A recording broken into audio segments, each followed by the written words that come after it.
This is Lewis Hart for Boxing Social in association with Empire Fight Store and William Hill. Delighted as ever when the man is across the pond with Big Mo. How's things, mate? It's been a minute. I am good. I'm happy to be back. My home away from home.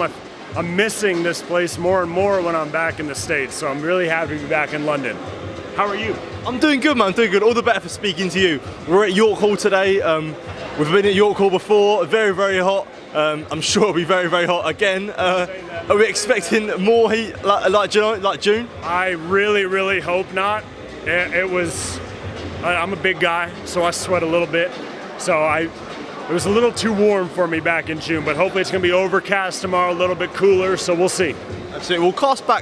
We'll get onto tomorrow in a minute, but we'll cast back to Eubank Junior Smith. Obviously you was MC for that, and there was a good clip that you put on your Instagram. How special was that to be the MC for that in such an incredible sold-out Manchester arena? I keep, every time we have a big show, I feel like, like it's a new thing again. Like I remember when I did Shields Marshall, and then I did Smith Eubank 1, and then I did Billum Smith Acoli at the Bournemouth Football Stadium, and then I did Eubank Smith 2. So just every time I'm blessed to be able to do what I do. I'm very thankful to have kind of scaled this industry pretty quick and doing big shows at a little bit younger of an age, so I'm just thankful more than anything else. It's amazing that I get to do the job that I get to do and entertain all you beautiful fight fans. So we'll cast back to, you put that photo on your Instagram of when you were first doing MC compared to now. Is it mad to see her come up?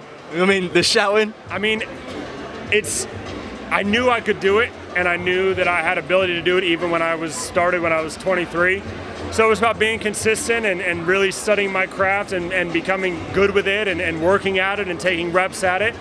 And then, it scaled up. I did Eddie Thor, and then that's when Boxer found me and Sky found me. And now I'm doing world title fights and big pay-per-views in the UK. It's just crazy how it all happens. How important is the balance of being loud and being extravagant, but not wanting to sort of just be shouting, sort of pointless noise in a way? Is it a hard balance? It's tricky, and that was the hard thing for me. Is when I started, I didn't understand that balance, so I was shouting and screaming and everything like that. It's about really finding your voice and knowing how it sounds more cleaner than just yelling and shouting. It's actually what I talk about is it's throwing your voice. It's actually not necessarily changing your voice, but knowing how to project it from the diaphragm and things like that. I've studied opera singers. I've worked with vocal coaches. I've approached it the same way that I approached my athletic career when I played American football. It's working at it, finding ways to get better, finding the people that can help you and train you, and that's it. So we'll get on to tomorrow night. Caroline Dubois is back out. A bit of a step up in an IBO World Lightweight title. Good to further see her progression, would you say? It's great to see. I feel like there's been so many comments about small hall shows and small hall this, small hall that. Listen, this is our young talent. Caroline, Vidal, Callum, they're all mid-20s. This is a perfect place for them to start. It's a perfect place for them to get their first title shot. First title shot for Caroline. First title shot for Vidal. Callum's already the Central area, so it's a bit of an elevated title for him with the English. It's good. It makes sense. And I really am happy to see that these people are getting featured like this in a breakthrough series. We see these next gen, we see these breakthroughs, and I think it's important that these fighters get used to being higher up on a card. If these guys were fighting on Smith Eubank, they would have been lower. They would have been on the stream. They wouldn't have been featured as high. You wouldn't be seeing their pictures on the poster and things like that. So I think it's important for developing talent to give them exposure like we're giving them tomorrow night. How far off do you think Caroline is from the top dogs in her division? You talk about guys like Katie Taylor, Chantel Cameron. How far off do you feel like she is from the top dogs around her weight? That's a really good question, because you see a lot of people supporting Caroline, like the Clarissa Shields of the world and things like that. So she's getting the respect of those people. She's calling out people like Michaela Mayer and things like that.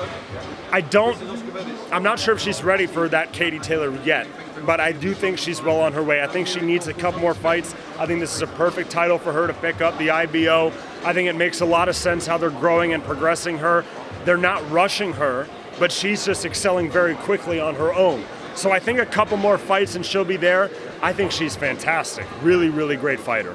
Absolutely, another show that we look forward to next month. I mean, just under 3 weeks away now. Joshua Buatsi takes on Dan Azeez. We did see Anthony Yarde in Sky Studios yesterday. He went on the Sky and he was like, listen, give me the winner of that. How exciting is this fight coming up and the proposition of what's next in the future? I think it's brilliant. You know, I think that this is a fight that makes a lot of sense. You know, I think, you know, there was talks about Buatsi, Bivol before, and for a variety of reasons it didn't happen. And now I think Buatsi is ready to scale up. Maybe he just wasn't ready at that time in his own mind. I don't know. I'm not Joshua Buatsi. But I think this fight is a good challenge. It's a good test. It's a good domestic tear-up. And then the winner facing Anthony Yarde, that's a blockbuster fight. In my opinion, the winner of Azeez Buatsi fighting Yarde is even bigger than Buatsi Azeez itself. And it's a pick 'em fight for me, man. I have no idea who's going to win. I would say Buatsi from a technical standpoint is probably a little sharper, but Azeez, man, he's got that Marvin Hagler, you know, that high guard, put his head in your shoulders type of thing, take you to the ropes. I love that style, man. I think it's going to be a cool clash that we see at the O2 in October. 100%, Big Mo. Always a pleasure catching up with you. I'm sure we'll be catching up soon, mate. Always good to have you on our shores, mate. And look for the best and all for the best for the future, mate. Top man. Absolutely. Thank you, Lewis Hart. I appreciate it, man. Keep rocking that goatee. Thank you all to Boxing Social. Make sure you tune tomorrow night and appreciate all the support as always. Top man. Thank you, mate. Cheers.